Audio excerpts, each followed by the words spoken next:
So since this is taking me forever to edit, I really don't like editing. It's not a lot of fun. I decided I'm just going to release this in parts. This is going to be in 5 parts.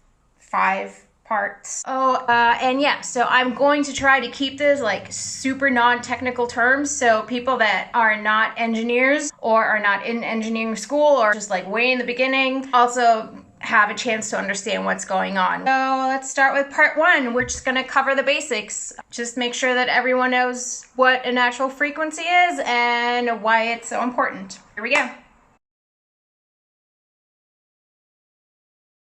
But yeah, so I would like to explain what structural dynamics engineers do in terms of rockets and designing and building rockets. The first thing we need to know with vibrations is what a natural frequency is. That is half the battle. A natural frequency is basically a frequency that will excite a certain system depending on just a lot of factors. So let's just get into it. So I have this ruler, which is, basically we're going to create a cantilever beam. If you're in engineering school, that's all you'll ever see is a cantilever beam, because every system gets boiled down to a goddamn cantilever beam for some reason. We give it an initial displacement and we go this, and we can see that it vibrates at a certain frequency, right? If I make this beam shorter now, it effectively gets stiffer. And if I do this, we can tell that that frequency is a lot higher. Next, even shorter. Yep. What we can see here is that the length of an object factors into what its natural frequency is going to be. It changes based on stiffness and on the mass. The natural frequency is the square root of k over m, where k is the stiffness factor. Again, we have this long beam and it vibrates at, I don't know what frequency this is because I can't count that fast. If we increase the mass at the tip a little bit, or anywhere, battery right here, and let's see what it does. Super slow. But it also works with springs. And if you were a kid in the 80s, you know what's coming now. A slinky. All right, okay, so this is basically a spring.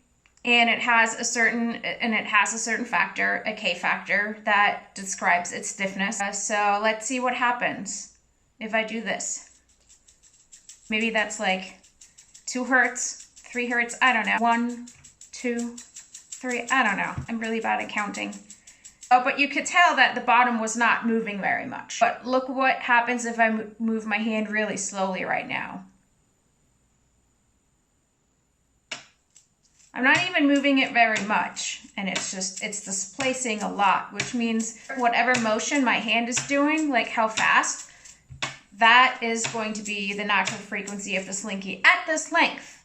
So now it's a lot shorter. Now, if I do it at that slow rate that I did before, not much happening. Basically just displacing with my hand. Stay still, slinky. And this is what, maybe half a hertz. Oh yeah, so 1 hertz would be 1 rotation per second. So 2 hertz would be 2 per second. Just in case that was not a known fact. And again, if I strap the battery at the bottom, we would see that same effect. I don't know if I can do it. Let me try. All right. See, like that. I could do it this other way around where the mass is on top and I have about the same amount.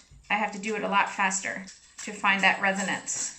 If you get that, that is the biggest step. Well, yeah, I wouldn't say the biggest step, but that's a good step if you start understanding that. Everything around us has a certain shape and it will resonate at a certain frequency. That's just how it is. It's everywhere. When it will resonate, at what frequency, it'll depend on the mass, shape, stiffness, length, material, boundary conditions, temperature, all of that stuff. Everything plays into how and when something will vibrate at what frequency. If I were doing this and this were twice as stiff, the resonant frequency, which is double, would go up because it's a lot stiffer, just based on, natural frequency is the square root of stiffness over mass. So we're not talking about damping. Damping is a whole other animal, and it makes everything nonlinear, so I'm not even going to worry about that one right now.